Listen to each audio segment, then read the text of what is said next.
Bismillahirrahmanirrahim. Assalamualaikum warahmatullahi wabarakatuh. Waalaikumsalam warahmatullahi wabarakatuh. Alhamdulillah, puji syukur selalu kita panjatkan kepada Allah Subhanahu wa taala yang memberikan kesempatan dan kesehatan yang baik kepada kita di sekolah kita ini sehingga kita dapat berkumpul di sini dan mengikuti kegiatan kita dalam rangka memenuhi tugas saya sebagai guru penggerak, yaitu diseminasi budaya positif di sekolah.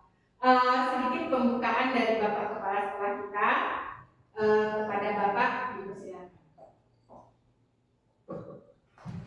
Assalamualaikum warahmatullahi wabarakatuh. Terhormat Ibu Wakil Kepala SMK Selatan, terhormat Bapak Ibu Majelis Guru beserta tenaga administrasi sekolah SMK Selatan, teristimewa kepada Ibu Ati Herlina MPD, guru penggerak yang saat ini sedang melaksanakan pendidikan guru penggerak. Bapak Ibu, pada siang hari ini kita akan melaksanakan diseminasi budaya positif di sekolah yang merupakan bagian dari rangkaian dari kegiatan pendidikan guru penggerak Ibu Ewi Herlina. Jadi marilah kita ikuti kegiatan ini dengan baik dan harapan kita kegiatan ini benar-benar bisa berdampak bagi sekolah kita, Bapak Ibu. Nah, jadi di sini nanti Bu Ina akan menyampaikan mengenai budaya positif di sekolah, Bapak Ibu. Nah, mari nanti kita buka forum diskusi, kita simak baik-baik mengenai hal ini. Nah, ini merupakan, kalau boleh kami sedikit cerita, kenapa bisa dikatakan budaya positif? Karena memang kalau kita lihat ruh dari pendidikan guru penggerak itu bukanlah berupa seperangkat aturan atau struktur, tapi ruhnya adalah bagaimana kita bisa mengubah mindset guru dalam melaksanakan tugasnya sebagai seorang pendidik. Salah satu bentuk perubahan mindset yang dilakukan adalah dengan membentuk yang namanya budaya positif. Maka ini penting, ini akan sangat penting Bapak Ibu. Karena bagaimanapun aturan yang kita buat, kebijakan yang kita buat belum akan menjadi hal yang konsisten, belum akan menjadi hal yang baik kalau belum menjadi budaya. Apa yang dikatakan menjadi budaya? Pada hal ini sudah bisa kita laksanakan secara sadar atau tidak sadar dengan adanya pengawasan ataupun tanpa pengawasan. Jadi marilah kita sama-sama nanti menyaksikan dan berpartisipasi dalam kegiatan ini. Pada Bu Ewi Herlina kami ucapkan selamat menempuh pendidikan guru penggerak. Semoga perjalanannya mengikuti pendidikan guru penggerak berjalan dengan lancar sehingga nantinya bisa menyelesaikan kegiatan ini dan menghilangkan C-nya, itu bahasanya, sehingga namanya bukan CGP lagi, bukan calon guru penggerak lagi, tapi sudah merupakan guru penggerak yang senantiasa akan terus berkomitmen untuk bergerak dan menggerakkan. Kalau sudah menjadi guru penggerak bukan hanya untuk pribadi, tapi juga untuk rekan-rekan dan lingkungan yang ada di sekolah. Itu saja dari saya. Terima kasih. Assalamualaikum warahmatullahi wabarakatuh. Terima kasih sambutan dari Bapak Kepala Sekolah. Baiklah teman-teman, tadi saya lupa untuk memperkenalkan diri saya. Perkenalkan, nama saya Ewi Herlina. Saya calon guru penggerak angkatan 11 dari Kabupaten Solok Selatan. Saat ini saya sedang melakukan penyelesaian tugas diseminasi budaya positif di sekolah.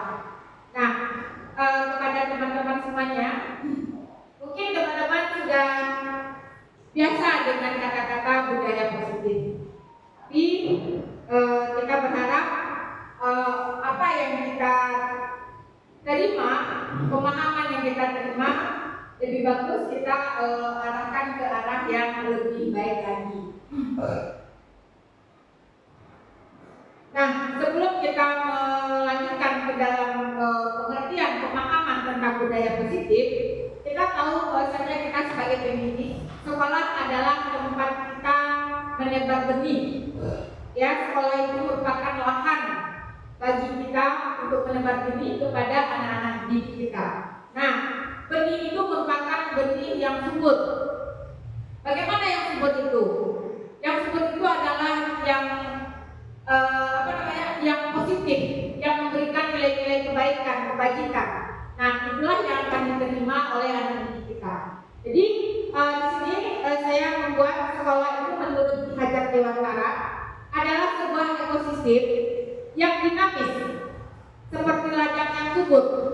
Sekolah harus menjadi tempat di mana setiap individu, terutama murid, dapat tumbuh dan berkembang secara optimal. Guru sebagai pengelola ladang bertugas menciptakan lingkungan belajar yang kondusif, penuh inspirasi dan aman. Dengan demikian, murid dapat tumbuh menjadi pribadi yang mandiri, kreatif, dan berkarakter Pancasila. Lingkungan sekolah yang positif akan memberikan ruang bagi murid untuk mengeksplorasi potensi diri, mengembangkan minat dan bakat, serta membangun relasi sosial yang sehat. Nah, jadi Bapak Ibu, ya, kita sebagai pendidik itu memang menuntut, membimbing anak didik kita bagaimana benih-benih yang telah kita tebarkan kepada anak didik kita itu dapat tumbuh subur. Dapat tumbuh suburnya itu bagaimana?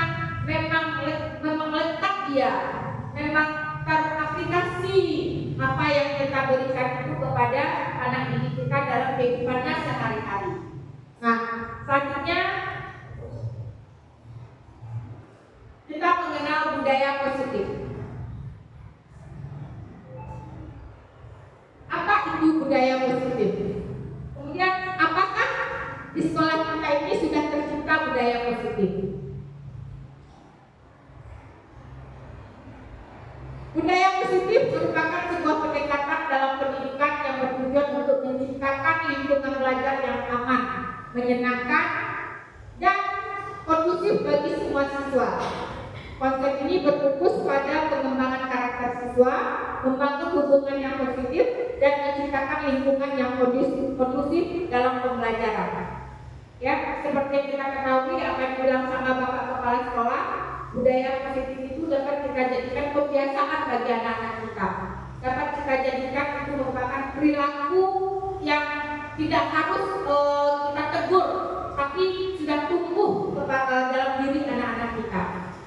Kemudian tujuan penerapan budaya positif ini adalah meningkatkan prestasi akademik siswa yang merasa aman dan didukung akan lebih fokus pada pembelajaran. Jadi kalau anak didik kita itu sudah jauh dari hal-hal yang negatif, maka di sekolah kita ini maka dia akan merasa aman, nyaman.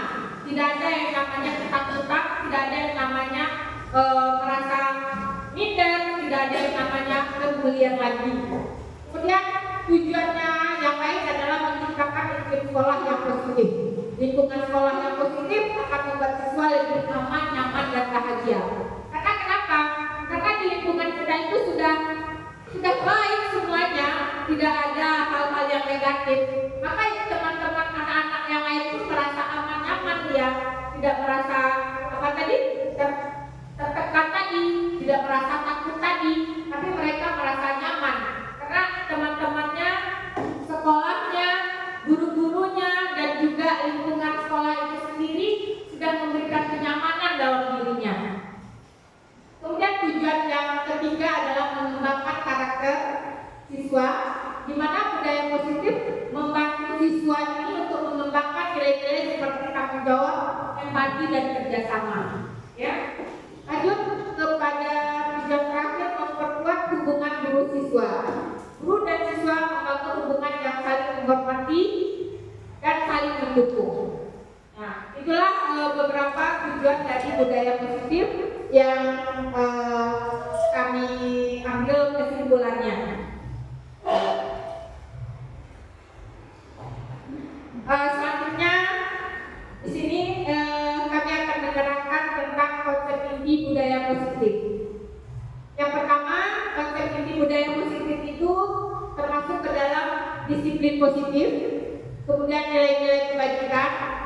teori motivasi perilaku manusia, hukuman dan penghargaan, salah ketik, keyakinan kelas, kebutuhan dasar manusia, 5 posisi kontrol, dan terakhir adalah segitiga restitusi.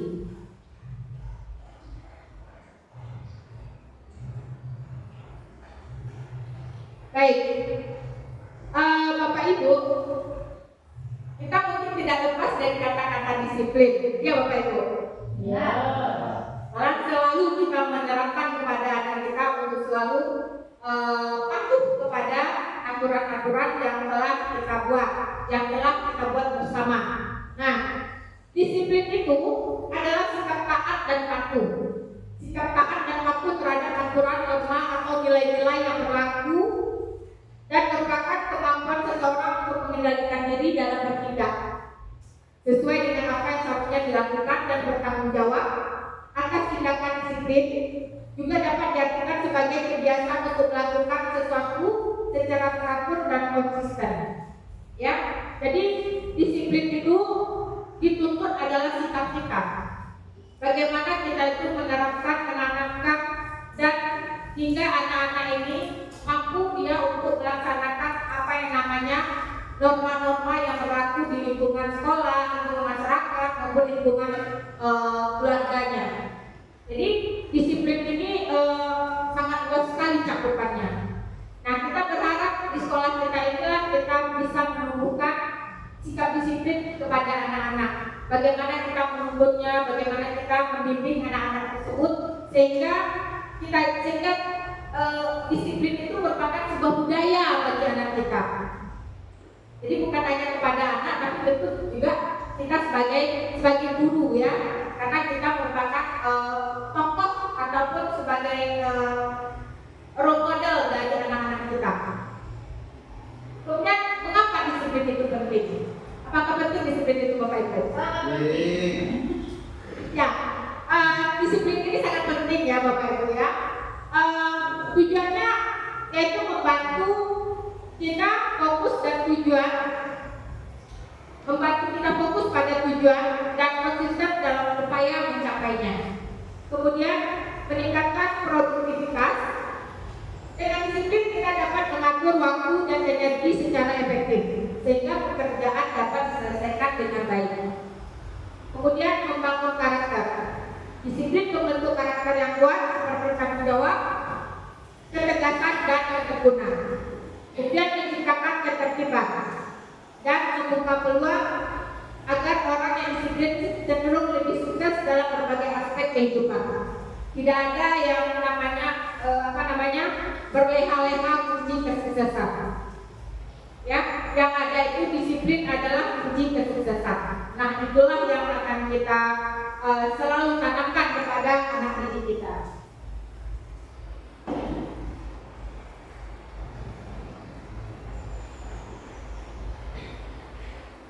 Selanjutnya kita masuk kepada nilai-nilai kebajikan universal.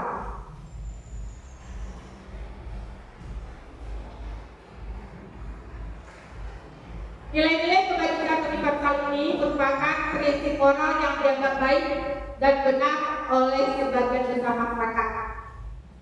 Ini adalah pedoman perilaku yang universal, yang berarti diakui oleh berbagai budaya dan agama di seluruh dunia. Nilai-nilai ini menjadi dasar bagi kehidupan yang bermartabat, harmonis, dan bermakna. Mengapa nilai ini sangat penting?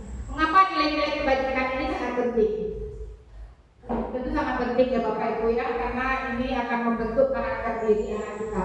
Karena ini merupakan fondasi bagi peserta didik kita, bagi anak-anak kita untuk kedepannya, untuk masa depannya, dan juga merupakan bagaimana si anak ini bisa nantinya membangun hubungan sosial yang baik di lingkungan masyarakat ataupun di lingkungan mana dia bekerja nanti. Kemudian juga nilai-nilai kebajikan mendorong kita untuk menjaga lingkungan dan bertindak secara bertanggung jawab terhadap alam, mencapai kebahagiaan dengan mempraktikkan nilai-nilai kebajikan. kita dapat merasakan kedamaian batin dan kebahagiaan. Karena nilai-nilai kebaikan itu menyimpaskan aura yang positif di semua lingkungan kehidupan kita. Karena kalau seandainya kita itu selalu berperilaku yang baik, ramah, jujur, bertanggung jawab, peduli terhadap sesama dan lingkungan, tentu orang lain juga akan peduli kepada kita. Dan tentu itu akan menyenangkan bagi lingkungan kita.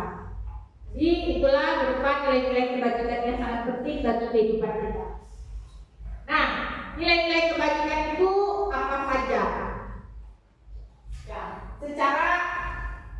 secara kita di sekolah, ya, itu tidak lepas dari profil pelajar Pancasila. Nah, itulah yang harus kita tanamkan, yang harus kita teruskan, yang harus kita jadikan budaya terhadap anak didik kita.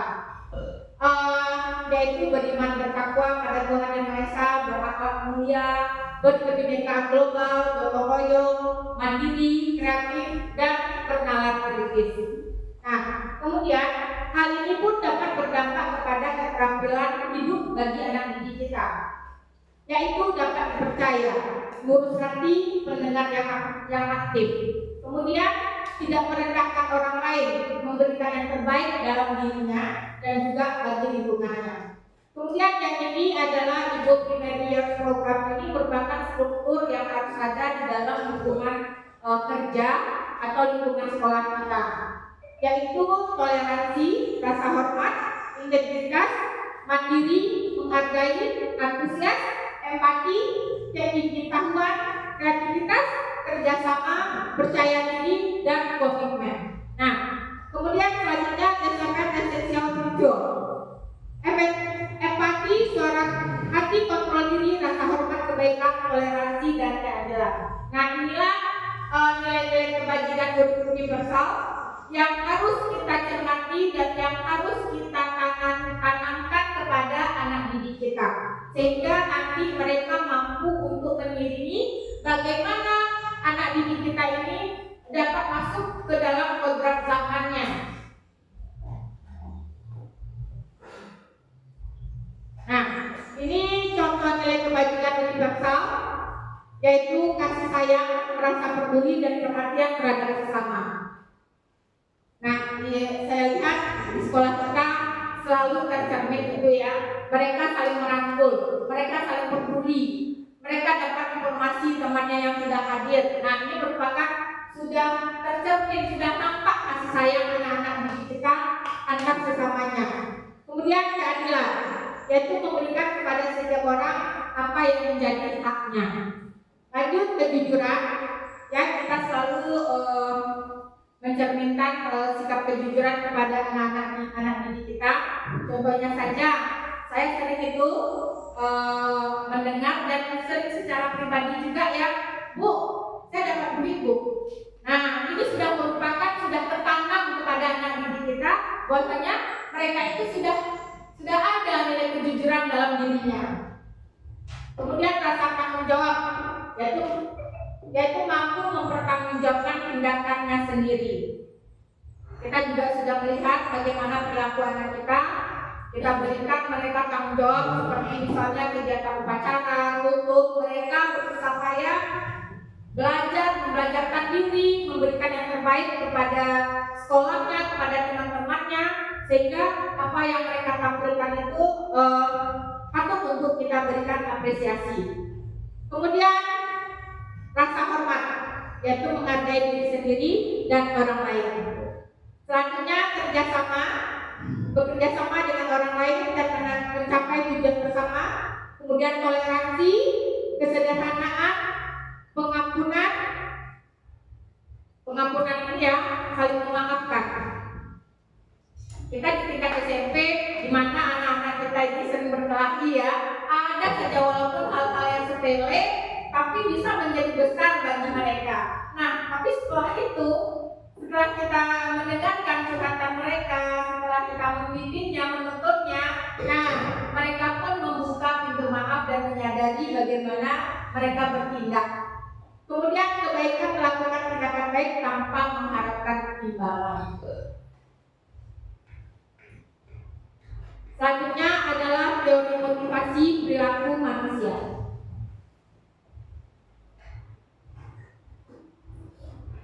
Nah, ini pertanyaan kita. Sebagai seorang pendidik, apa yang mendorong Anda untuk selalu hadir tepat waktu di kelas?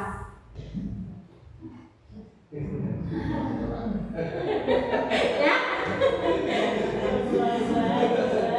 Nah, jawabannya setelah survei ini ya.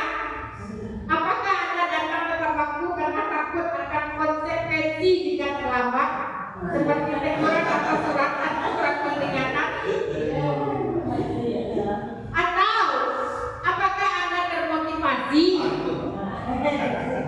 oleh keinginan untuk mendapatkan pujian dan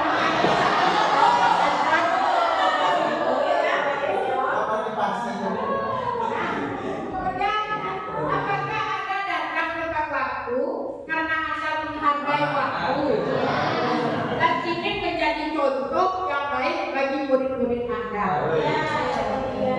Saya yakin kita semua memilih yang ketiga. Tanpa sepaksa kita akan selalu hadir tepat waktu.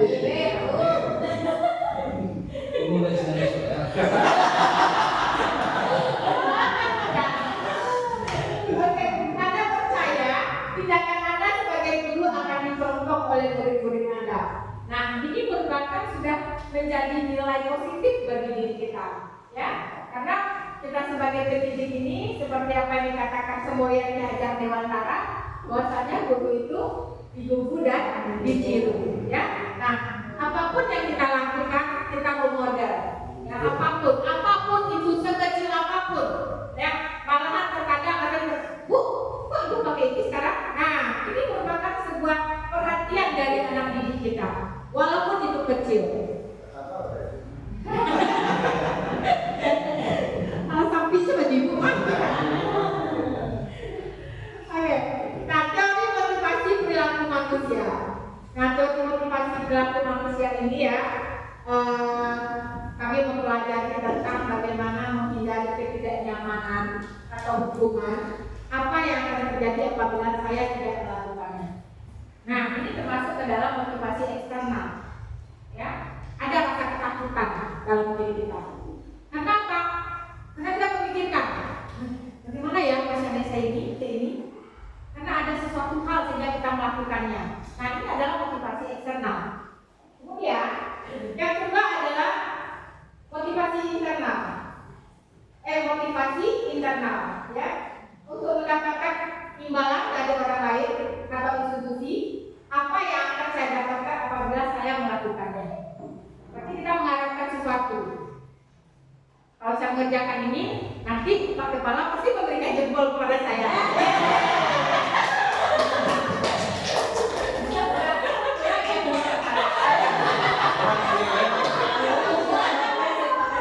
Karena itu yang selalu kita harapkan ya.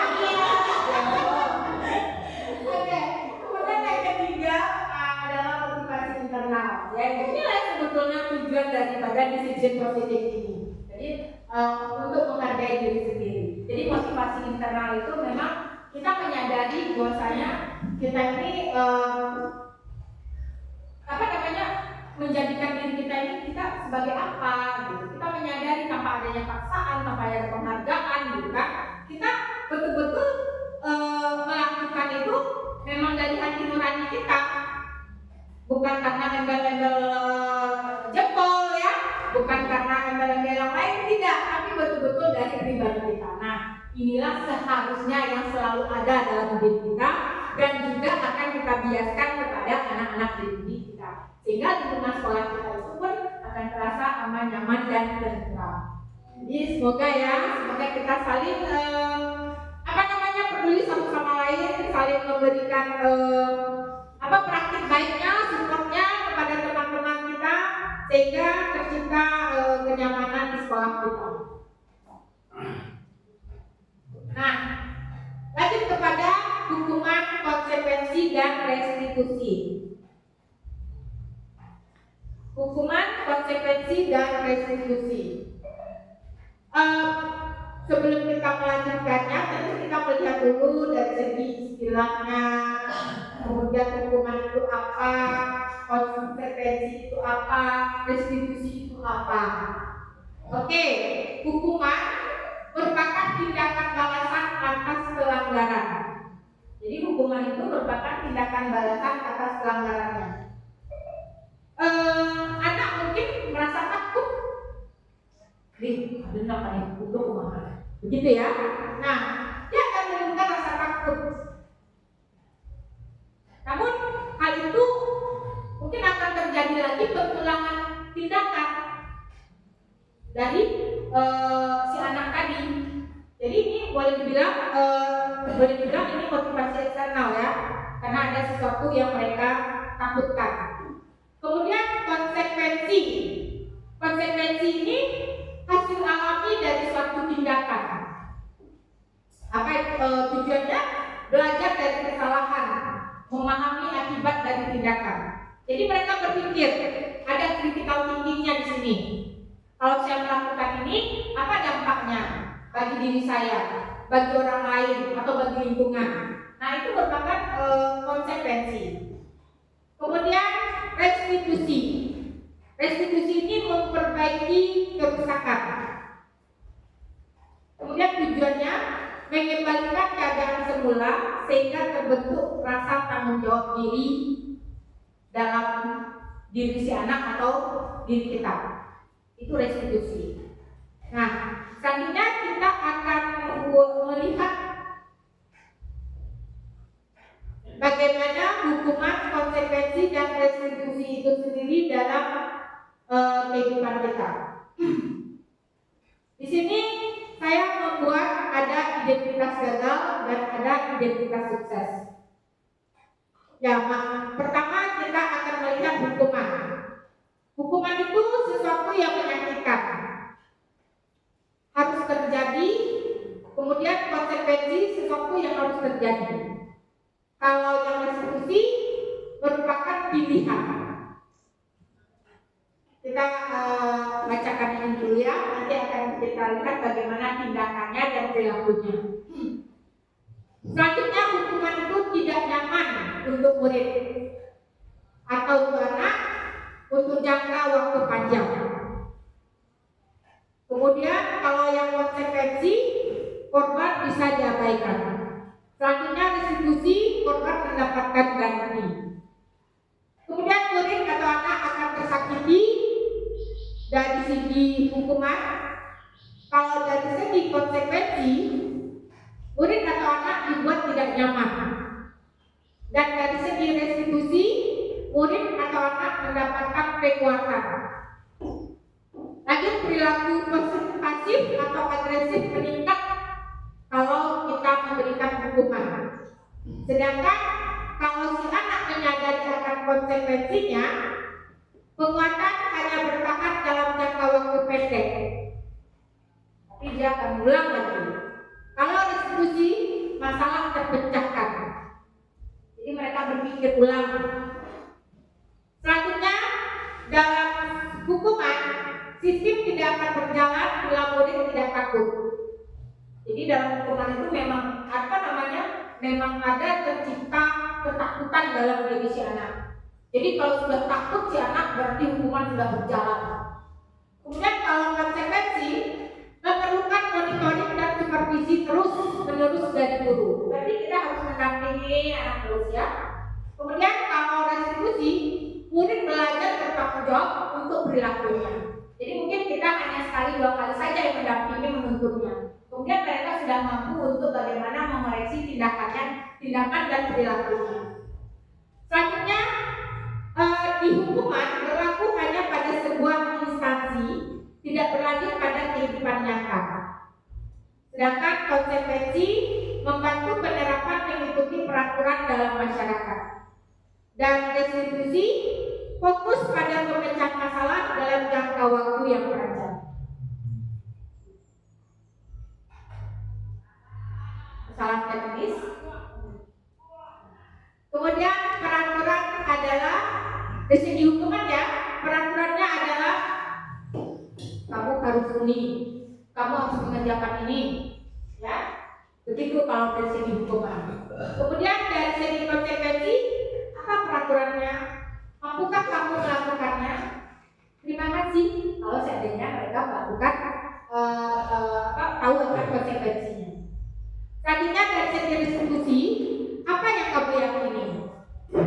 Apa yang bisa kamu lakukan untuk memperbaiki masalah kamu? Lanjut yang terakhir, yaitu dalam segi hukuman, anak akan timbul rasa membenci dalam dirinya. Sedangkan di konsekuensinya, anak menghormati peraturan tersebut. Dan di restitusi, anak menghormati dirinya dan orang lain. Jadi kalau kita lihat di sini ya, hukuman itu lebih kepada hal-hal yang negatif yang hidup dalam diri anak. Image-nya itu negatif yang ada dalam diri si anak. Kemudian yang konsekuensi itu netral, tapi tidak menumbuhkan, tergantung situasi dan kondisi yang ada. Sedangkan dari restitusi, nah ini berjangka panjang, akan menjadi budaya dalam diri si anak ini untuk kedepannya apabila mereka itu menemui masalah. Nah inilah yang kita lihat bagaimana restitusi hukuman dan konsekuensi ini selanjutnya. Nah ini Bapak Ibu, setelah kita melihat bagaimana pengertian dari hukuman, konsekuensi, restitusi, sekarang kita coba mengisi quiz ya. Contoh yang pertama, mencatat 100 kali di dalam buku kalimatnya saya tidak akan terlambat lagi. Karena saya tidak akan terlambat lagi. Nah ini apakah termasuk hukuman, konsekuensi, atau restitusi? Hukuman kah? Hukuman. Oke, kita kunci dulu ya, hukuman. Kemudian yang kedua, lari mengelilingi lapangan basket 2 kali karena terlambat hadir di sekolah. Yang ketiga, murid diminta untuk push up 15 kali karena tidak menggunakan masker di sekolah. Hukuman. Yang keempat, menggantikan kertas tugas teman yang telah dicoret-coret. Konsekuensi. Selanjutnya, membersihkan tumpahan air di meja tulis karena tersenggol pada saat belajar. Konsekuensi. Kemudian murid disuruh untuk mengenakan sepatu seharian di sekolah karena tidak mengenakan sepatu hitam. Hukuman. Terakhir, lari mengelilingi lapangan basket 2 kali karena terlambat 10 menit untuk pelajaran. Hukuman. Kita cek dan ngecek ya, apakah betul atau tidak. Kalau tidak bagaimana? Push up. Ya, berarti yang terakhir salah ya. Yang terakhir itu adalah konsekuensi ya. Yang pertama memang ya, mencatat 100 kali di dalam buku kalimat saya tidak akan terlambat lagi, itu hukuman. Kemudian lari mengelilingi lapangan, hukuman juga. Murid diminta untuk push up, hukuman juga. Menggantikan kertas tugas teman, itu konsekuensinya karena sudah melakukan coret-coret. Kemudian membersihkan tumpahan air di meja, itu juga konsekuensi. Murid disuruh untuk mengenakan sepatu, itu hukuman. Dan lari mengelilingi lapangan merupakan konsekuensi. Tadi ya. The best. Nah sekarang kita membedakan dihukum oleh penghargaan. Dihukum oleh penghargaan. Bagaimana ini Bapak Ibu? Oke, dilihat dari Alfikor, konsep ini berargumen bahwa penghargaan yang sering kita anggap sebagai sesuatu yang positif dan memotivasi justru bisa menjadi bentuk hukuman yang tak terduga. Sekali lagi ya, mungkin waktu saya menerima materi ini, saya juga bertanya kepada fasilitator saya, mengapa kok penghargaan sebuah hukuman. Saya pertanyakan lah. Kemudian penghargaan sebagai alat kontrol. Kok berpendapat bahwa baik penghargaan maupun hukuman adalah cara-cara mengontrol perilaku seseorang. Ketika kita memberikan penghargaan atas suatu perilaku secara tidak langsung, sedang kita secara tidak langsung sedang membeli perilaku tersebut, ini artinya kita sedang mengendalikan orang lain untuk melakukan sesuatu demi mendapatkan imbalan. Kemudian penghargaan membatasi kreativitas. Maksudnya adalah fokus pada penghargaan eksternal seperti nilai bagus dan hadiah tadi. Ya. Kemudian penghargaan menciptakan perbandingan. Jadi sistem penghargaan seringkali menciptakan perbandingan antar individu. Nah, inilah yang dimaksud dari dihukum oleh penghargaan tadi. Jadi terkadang kita sering juga tepuk tangan untuk itu, gitu ya. Nah, kadang ada teman yang lain, ya. Jadi itu merupakan sebuah hukuman juga, penegak hukuman juga. Tapi terkadang begini, kadang kita menuduh anak, nanti kalau seandainya ini kamu lakukan akan ada ini, ibu akan kasih ini, ya, seperti yang penghargaan membatasi kreativitas tadi. Nah, ini yang sebetulnya tidak boleh dalam pelaksanaannya. Jadi kalau dapat kita memberikan pembelajaran kepada anak atau memberikan penghargaan kepada anak, memang mereka itu sudah melakukan yang terbaik. Memang mereka itu tanpa dipaksa, mereka sudah menyadari untuk melakukannya.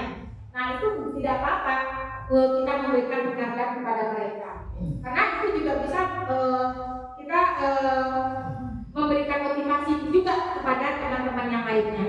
Tapi kita harus transparan mengatakan kepada anak didik kita, ya. Jadi jangan kita begini. Contohnya si Anton dia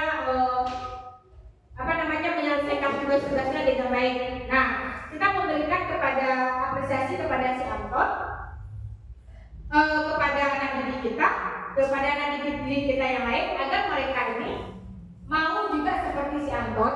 Tapi kita berharap tumbuhlah motivasi itu dalam diri mereka. Terkadang anak-anak kita ini yang masih belia, ya, yang masih remaja, yang SMP, memang harus bisa kita memberikan contoh-contoh yang baik kepada mereka agar apa yang mereka lihat, apa yang mereka lihat secara nyata itu bisa tertanam di dalam diri mereka. Dan nanti akhirnya mudah-mudahan ya ke depannya karena perjalanan mereka itu sangat panjang lagi, gitu ya, sehingga akan jadi motivasi internal bagi dirinya. Nah, ini adalah memang agak tugas berat ya, tapi kita yakin bahwasanya apa yang kita lakukan ini itu bisa dijadikan fondasi bagi anak didik kita ke depannya nanti. Nah, di sini keyakinan kelas. Mengapa keyakinan kelas? Kenapa tidak peraturan kelas saja?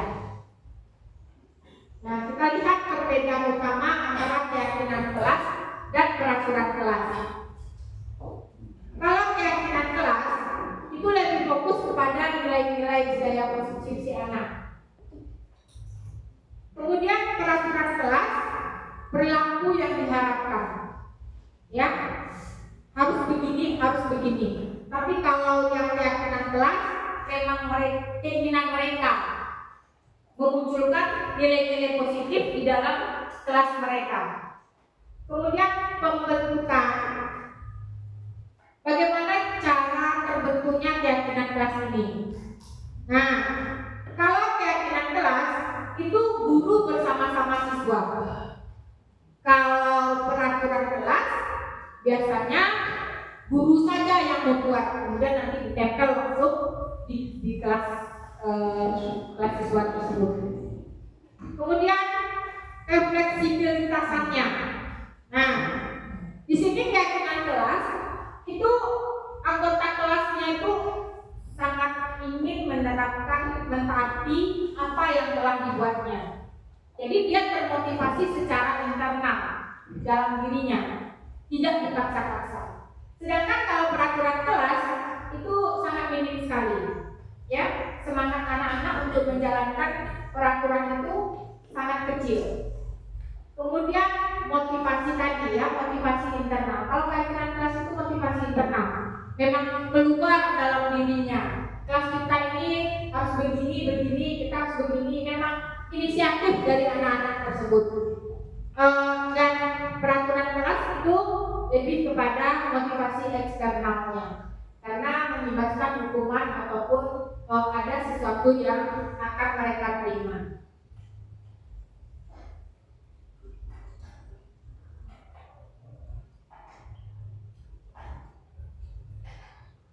Nah, contoh daripada kalimat-kalimat keyakinan kelas,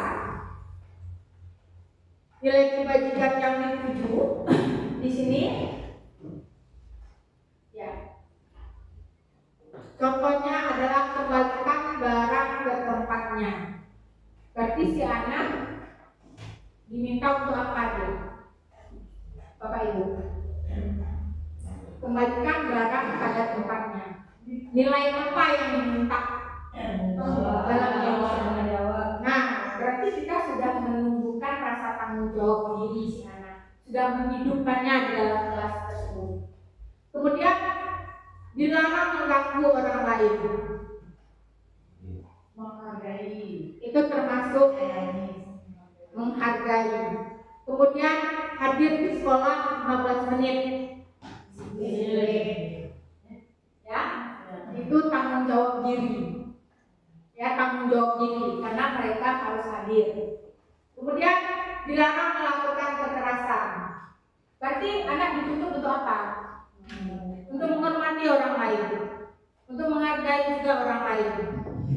Nah, kemudian dilarang menggunakan narkoba. Ini mereka berpikir, ya, untuk keselamatan dirinya, untuk keselamatan bagaimana kesehatannya. Nah, itu yang ditumbuhkan dalam kehidupan pribadi si anak. Kemudian bergantian atau menunggu giliran, mungkin, ya, mungkin keluar minta izin makan segala macam. Nah, hal ini menunjukkan rasa saling menghormati antar sesama dan menunjukkan rasa sabar juga antar sesama mereka. Nah, Bapak Ibu, sekarang kita bagaimana cara membuat keyakinan kelas tersebut? Apa itu keyakinan kelas? Nah, di sini kita melihat bahwasanya di dalam keyakinan kelas itu siswa yakin bahwasanya keyakinan kelas itu merupakan seperangkat aturan atau kesepakatan yang dibuat bersama untuk menciptakan suasana kelas yang nyaman, aman, dan kondusif. Kemudian, apakah keyakinan kelas itu penting? Sangat penting, ya, sangat penting sekali. Mengapa? Karena di keyakinan kelas itu akan tumbuh rasa tanggung jawab diri dalam diri si anak, ya. Kemudian saling menghormati sesamanya. Nah, kemudian di dalam keyakinan kelas itu juga akan ada curang pendapat di sana, ya. Karena mereka saling berdiskusi. Ini baiknya bagaimana, ini baiknya bagaimana. Nah, di sini ada brainstorming, mengajak anak untuk menyebutkan hal-hal yang mereka inginkan dalam kelas. Ya, jadi kita di dalam kelas ini membuat keyakinan kelas, tentu kita memberikan sebuah kalimat pemantik mungkin, ya, kalimat pemantik bagaimana seandainya kelas kita ini kita buat seaman dan nyaman mungkin, ya. Kemudian bagaimana anak-anak kita ataupun teman-teman ataupun anak didik di kelas kita ini dapat dapat menerima pembelajaran dengan baik, ya. Kemudian saling menghormati pendapat satu sama lain. Nah, itulah hal-hal yang sering kita diskusikan kepada anak didik kita di dalam membuat keyakinan kelas. Kemudian kita bisa memulai juga dengan adanya kelompok kecil, ya. Kelompok kecil, kalau seandainya siswa kita banyak, kita bisa membuat kelompok kecil dulu. Nah, di sanalah mereka berdiskusi dan mengungkapkan ide-ide mereka tentang bagaimana kelasnya agar kelasnya bisa nyaman, tentram, dan tercipta yang namanya saling toleransi, saling menjaga tersebut. Kemudian bagaimana yang ketiga, merumuskan keyakinan, yaitu penyusunan kumpulan ide-ide. Jadi tadi sudah diskusi ya, kemudian setelah diskusi sudah mengungkapkan curahan pendapat segala macamnya, kemudian kita mengumpulkan ide-ide dari si anak tersebut, ya. Nah, setelah itu kita akan mereview bagaimana kalimatnya, apakah ini pantas, apakah ini tidak enak untuk didengar, dibaca, ya. Nah, itu harus kita lihat, kita teliti, ya. Jadi bahasa yang digunakan itu memang bahasa yang positif, memang bahasa yang tidak mengandung makna yang konotatif. Kemudian jumlah yang tepat, jadi tidak perlu banyak, sedikit tetapi terlaksana, ya. Kemudian yang keempat, bagaimana mencapai kesepakatan. Setelah kita melakukan pengumpulan ide-ide tersebut, kemudian kita ambil kesepakatan apa yang menjadi keyakinan kelas di kelas kita tersebut. Setelah itu visualisasi, yaitu kita buat keyakinan itu apakah berupa poster, ya, kemudian nanti kita tempel, atau berupa gambar-gambar yang menarik sehingga si anak selalu melirik keyakinan kelas yang mereka buat. Kemudian evaluasi dan penyesuaian. Nah, hal ini setelah dibuat, tentu kita harus melihat bagaimana sejauh mana mereka ini dalam komitmen dalam menjalankan keyakinan kelasnya. Nah, selalulah kita pantau, selalulah kita lihat perkembangannya. Agar apa? Agar kita selalu menuntut si anak ini untuk bisa menumbuhkan rasa tanggung jawab diri tadi, ya, agar mereka juga mampu untuk menerapkan apa yang telah menjadi komitmen mereka.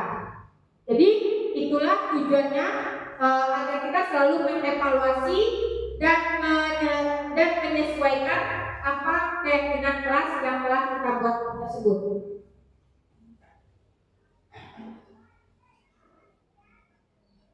Oke, lanjut. Masih semangat Bapak Ibu? Semangat ya? Lanjut kepada kebutuhan dasar. Nanti akan ada sesi tanya jawabnya ya Bapak Ibu ya. Oke, kebutuhan dasar manusia. Nah, kebutuhan dasar manusia adalah hal yang mutlak diperlukan oleh setiap individu untuk bertahan hidup dan berkembang. Kebutuhan ini bersifat universal. Artinya apa? Berlaku untuk semua manusia di seluruh dunia, bukan Indonesia ya. Terlepas dari latar belakang budaya, sosial atau ekonomi. Nah, ini ada diagramnya, ya. Kita lihat saja. Nah, ini tingkat kebutuhan menurut Maslow. Jadi ada 5 kebutuhan menurut Maslow, yaitu kebutuhan fisiologis. Ini adalah kebutuhan paling dasar yang harus dipenuhi terlebih dahulu agar manusia dapat bertahan hidup. Contohnya makan. Bapak Ibu udah makan? Semoga menikmati ya.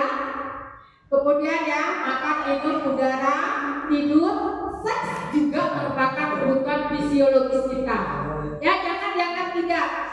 Kemudian suhu tubuh yang stabil. Nah, Bapak Ibu sudah cek suhu tubuhnya. Ada yang dingin? Ada yang panas dingin? Kemudian kebutuhan rasa aman. Nah, ini adalah kebutuhan yang boleh dibilang ya tidak kalah pentingnya dengan Setelah kebutuhan rasa aman ini, kemudian kebutuhan sosial, bagaimana kita bersosialisasi dengan lingkungan sekitar kita, dengan teman-teman sejawat kita, agar kehidupan kita ini semakin optimis, dinamis, dan romantis, begitu ya? Kemudian kebutuhan harga diri. Nah, kita sebagai manusia juga perlu dihargai ya, juga perlu dihargai. Kemudian kebutuhan aktualisasi diri, nah seperti pengembangan diri. Jadi kita, apalagi kita sebagai pendidik, kita nggak boleh stagnan aja. Kita harus berkembang, kita harus bagaimana meningkatkan kualitas diri kita. Mungkin pada awalnya saya pribadi bercerita juga ya tentang guru penggerak ini. Saya lihat guru penggerak, kebetulan sekolah kita ini sudah banyak guru penggerak ya. Kepala sekolah kita juga sudah menggiring sekolah kita menjadi sekolah penggerak, dan teman-teman kita juga ada guru penggerak. Nah, hal ini juga merupakan sebuah motivasi diri untuk meningkatkan kebutuhan aktualitas diri kita sebagai seorang pendidik. Karena walau bagaimanapun kita sebagai guru, apapun yang menjadi aturan-aturan yang menyangkut pembaharuan sistem pendidikan di negara kita harus mampu mengikutinya. Kita harus mampu bagaimana kita itu untuk tidak dibilang orang tidak tidak gaptek lah gitu ya. Karena saya pribadi pun saya masih dalam proses pembelajaran, sama seperti Bapak Ibu juga. Nah, Bapak Ibu, di sini ada kasus ya. Tahun ini Dimas genap berusia 17 tahun. Ya, senang sekali ketika ayahnya mulai mengajarkan cara menyetir mobil. Setiap akhir pekan dia berlatih menyetir. Ia terlihat senang sekali. Sampai akhirnya ia bisa menyetir mobil dengan baik dan lancar. Ketika ibunya bertanya kepada Dimas, apa yang membuat dia ini bisa menyetir mobil? Ketika jawaban Dimas adalah seperti ini, kebutuhan apa yang ingin dia penuhi? Nah, jawabannya ada kebutuhan, aku merasa bangga dan keren kalau pandai menyetir itu. Apakah itu kebutuhan aktualisasi diri ya, penguasaan ya? Ini adalah penguasaan dirinya. Ada rasa kekuasaan dalam dirinya. Kemudian biar bisa jalan-jalan naik mobil sama teman-temanku. Nah, ini merupakan kasih sayang dan rasa diterima oleh lingkungannya. Kemudian kalau seandainya dia pandai menyetir mobil, dia menganggap bahwasanya menyetir mobil itu adalah kesenangan. Seru. Nah, seru itu merupakan kebutuhan kesenangan. Nah, Bapak Ibu sudah ada yang pandai menyetir mobil? Jadi kebutuhan kami bukan ini. Kalau saya banyak ada. Nah, apa yang terjadi apabila salah satu atau beberapa kebutuhan dasar anak tidak terpenuhi?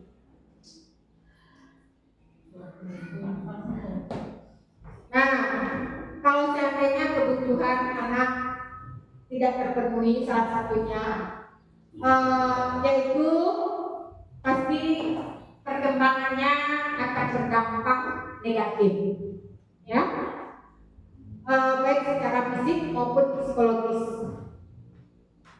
Dan dampak ini bisa menjadi dampak jangka panjang, bisa juga berdampak jangka pendek.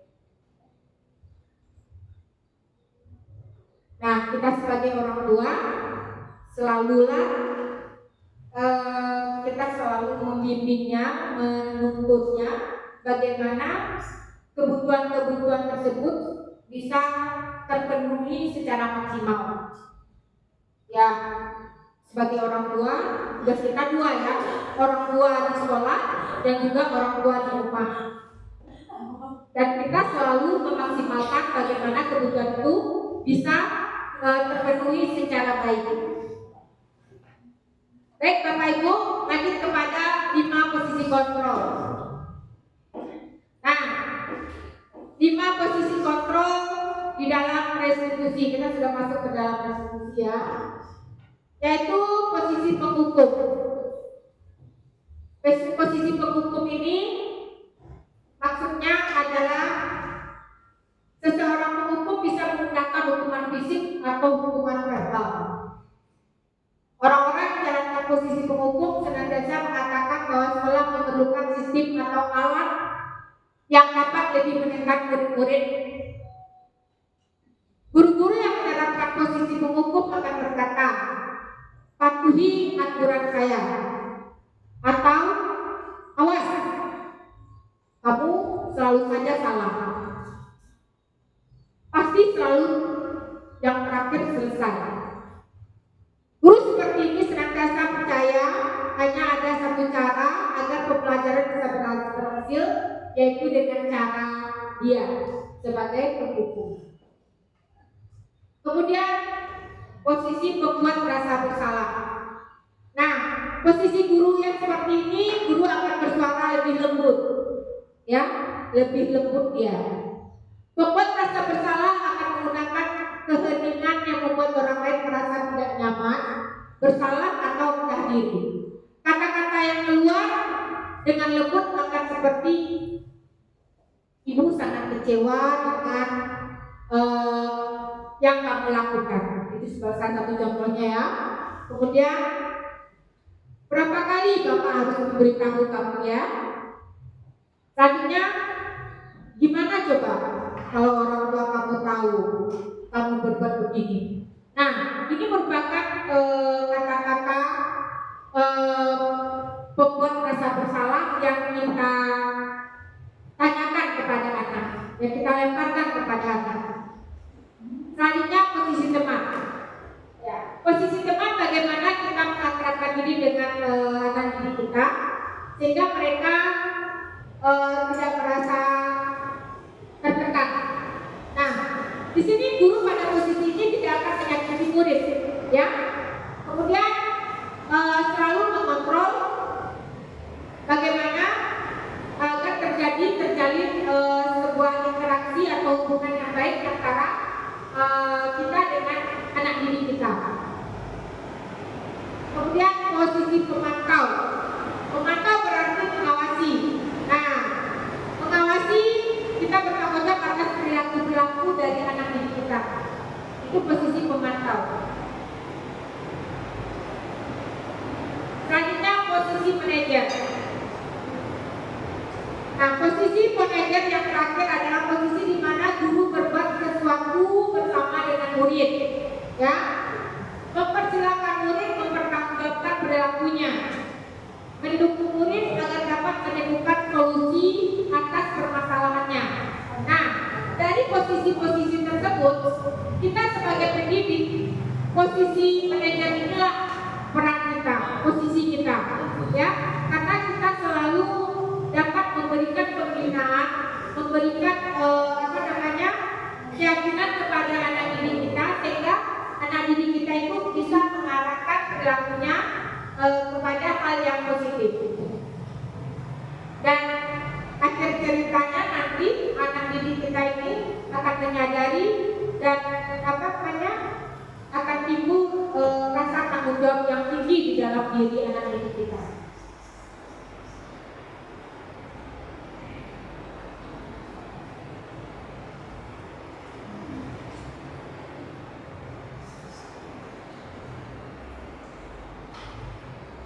Nah, Bapak Ibu, dari apa yang dijelaskan, kita berada pada posisi yang mana sebaiknya? Manajer masih pada kalau tadi manajer, tapi kalau posisi kita masih pada pemantau. Pemantau ya, pemantau. Kemudian nanti kita sesekali sebetulnya ya semua posisi itu kita lakukan sebetulnya. Ya, tapi belum di tahap yang maksimal ya. Tapi di sini kita diminta untuk memakai posisi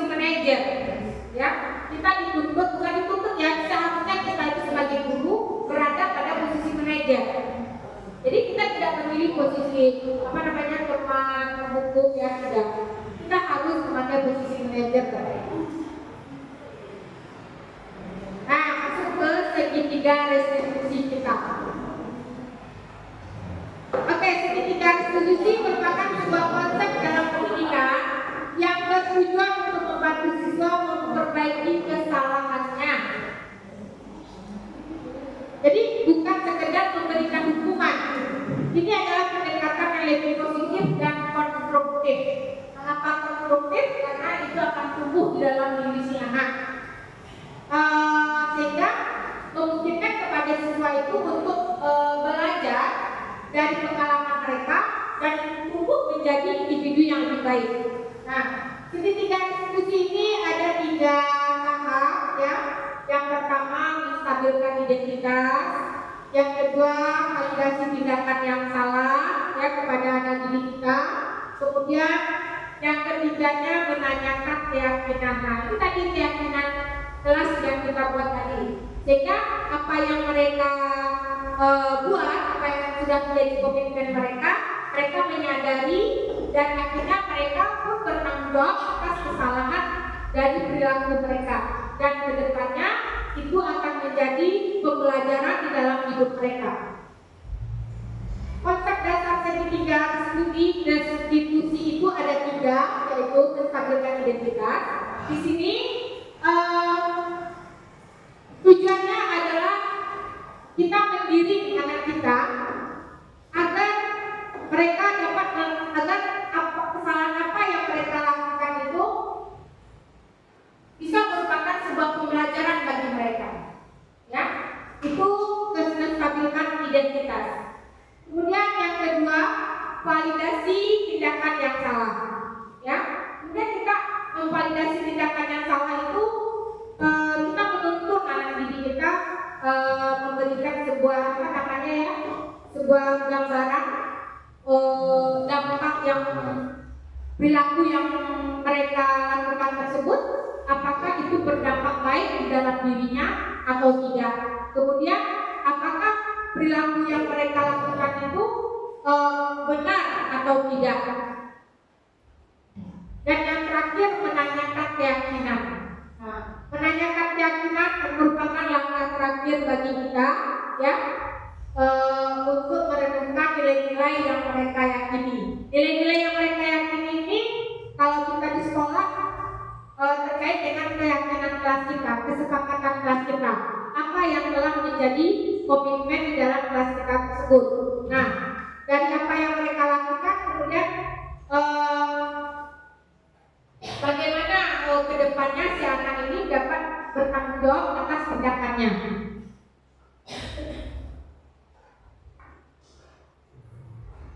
Nah, di sini pun saya sudah mempraktekkan bagaimana segitiga restitusi tersebut sebagai tuntutan pemenuhan tugas saya sebagai guru penggerak, sangat guru penggerak ya.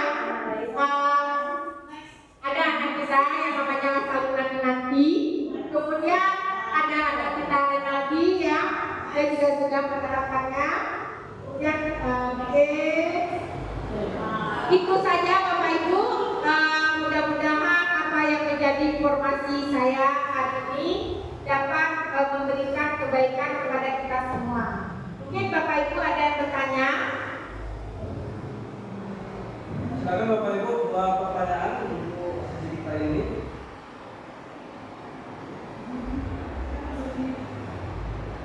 Sudah sangat meyakinkan Bapak Ibu? Sudah sangat jelas Bapak Ibu?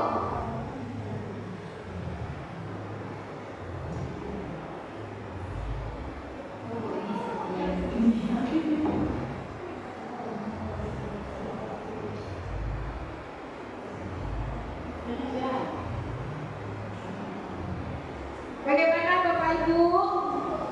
Ada mungkin yang mau ditanyakan, ada mungkin yang kurang jelas, atau kita sama-sama saling sharing saja dari apa yang kita lakukan keseharian di sekolah kita. Karena saya lihat pun materi-materi dari budaya positif ini pun sudah kita terapkan juga di sekolah kita.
yang sudah disampaikan oleh Ibu Ina tadi, bahwa kita sebagai seorang guru, posisi yang harus kita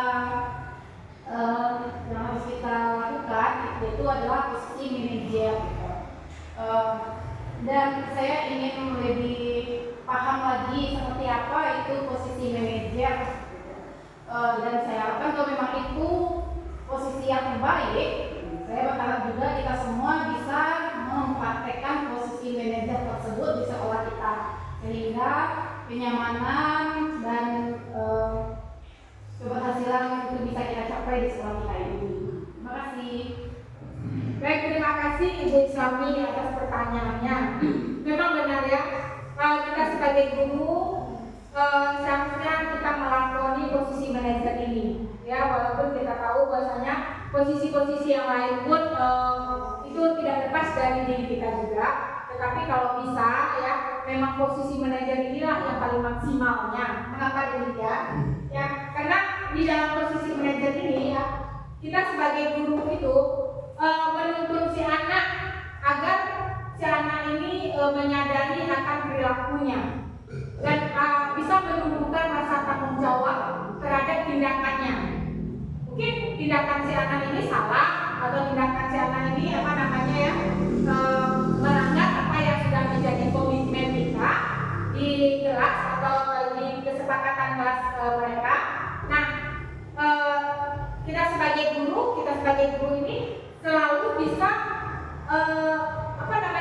membangkitkan lagi, ya, menumbuhkan lagi sehingga rasa percaya diri si anak menjadi kembali, dan yang tumbuh itu adalah rasa tanggung jawab diri. Jadi mereka tindakan apa yang mereka lakukan, kesalahan apa yang mereka lakukan, mereka tidak merasa kecil, mereka tidak merasa hina, tetapi tindakan yang salah yang mereka lakukan itu merupakan pembelajaran bagi mereka, sehingga dia tidak mau lagi melakukannya.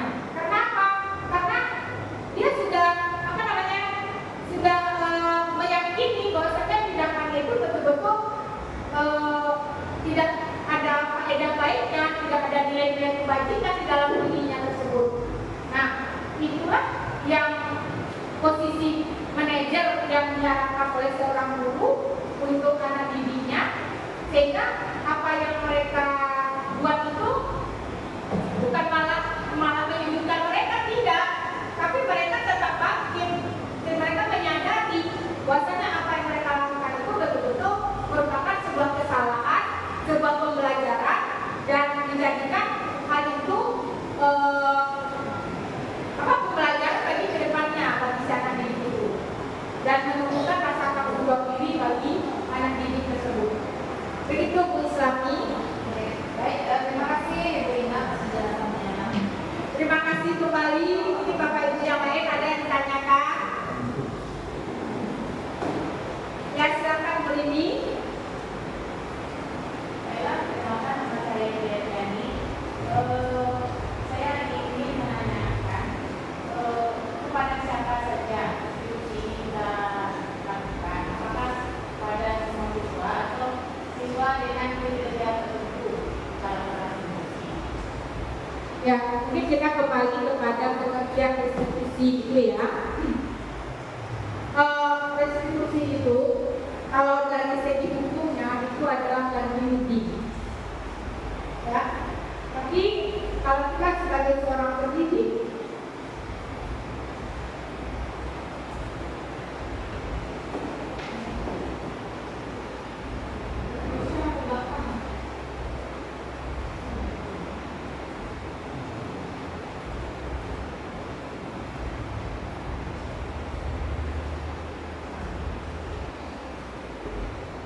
nah, kalau kita sebagai seorang pendidik, restitusi itu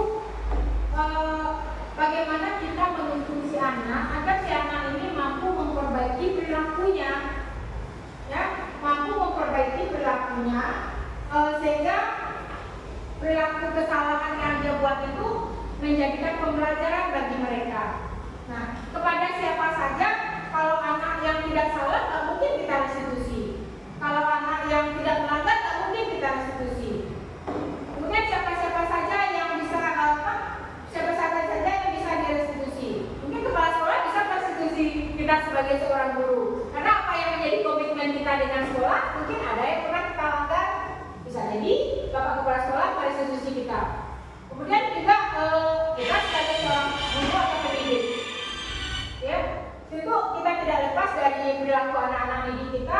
Nah, perilaku yang melanggar itulah, yang menyalahi komitmen keyakinan kelas itulah yang akan kita kembalikan ke dalam diri anak didik kita, sehingga mereka membelajarkan dirinya untuk bertanggung jawab. Jadi intinya yang kita restitusi itu adalah mereka-mereka yang melakukan pelanggaran dari tindakannya atau yang melanggar dari keyakinan yang telah disepakati tersebut. Begitu Bu Rini. Sama-sama. Mungkin itu saja. Saya akhiri. Terima kasih kepada Bapak Ibu semuanya yang telah membersamai kegiatan saya sampai sore ini, yang tetap semangat. Sekali lagi saya berterima kasih dan juga kepada Bapak Kepala Sekolah yang selalu memberikan dukungan kepada saya sebagai calon guru penggerak angkatan 11 Kabupaten Jawa Selatan. Akhir kata saya ucapkan wabillahi taufiq wal hidayah. Wassalamualaikum warahmatullahi wabarakatuh.